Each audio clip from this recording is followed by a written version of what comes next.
spending time outside of the interaction with the client, whether it's doing research, preparation, whatever.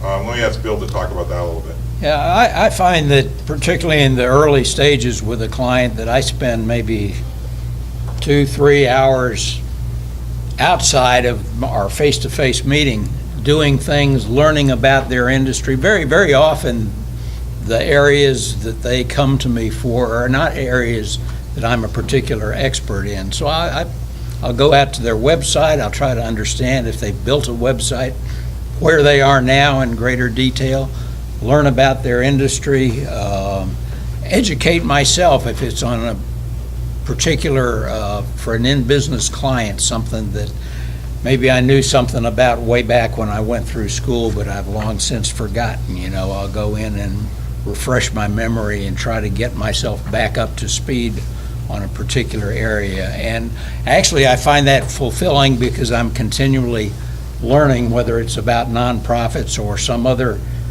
thing, tool, aid that I've forgotten about. I get a lot of fulfillment out of that. I'm keeping myself current and educated, and being a better value add to the client by doing that. So I don't confine it to just, the meeting itself. I consider I've got some homework to do too, to be a good educator for the client. I mean, I see educating my client, not doing their work, but educating them is a big part of our value add.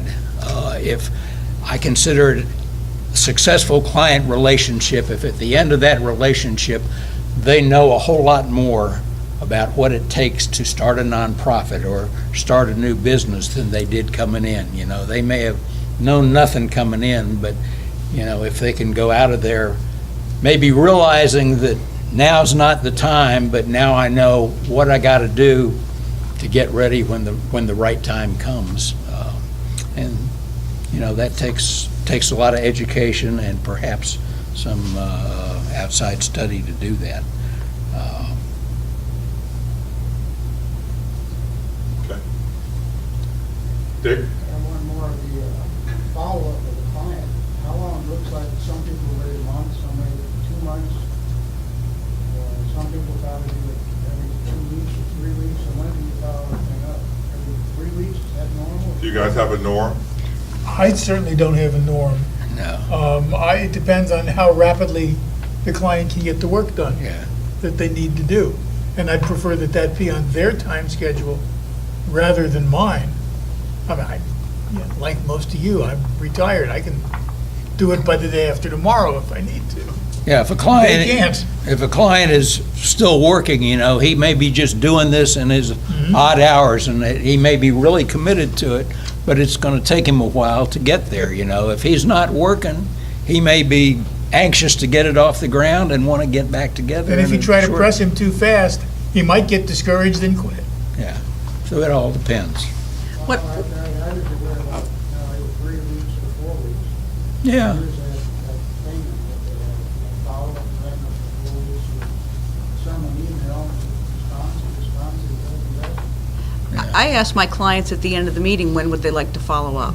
And then put that into core, follow up with a quick email, how are things going, do you want to meet, what do you want to do next, and then just use their timing. Because it's maybe 2 minutes to send an email once you get the notification that it's time to check in with them. The other thing is, I do work with a lot of millennials. I take a lot of texts. So I'll get texts during the day, quick client questions, and we may never necessarily have a specific follow-up meeting. It's just this ongoing dialogue that then just goes on through texting and that more immediate communication. Most of them have other jobs, they don't have the time either, so. Okay, well, I'm conscious of our time. I said we keep this at 60 minutes. I'd love to get feedback from any of you. I hope everyone learned something today, as I certainly did going through this process. But also, I'd ask you to think about this in terms of new mentors coming in. We like to have something that we could give to a new mentor coming in and saying, if you want to be a successful mentor, you want to have a good experience, here are some things that you should emphasize and you should think about. We don't want to be prescriptive, we don't want to get to the point where we say, do these things every time. We want people to find their own rhythm and find their own approach, but at the same time, we want new mentors coming in to understand what it takes to be good at this. Because I think everybody who walks through the door, we all walk through the door, we wouldn't do it if we didn't want to do a good job. So, and any of you, I would ask to, feel free to reach out to me with any comments, additional things that you think should be included, and we'll take this document with a lot of the feedback we got today and turn it into a new best practices document for the group. Is this video going to be posted anywhere? Jim's been dealing with Peter on that, so I'm not really sure.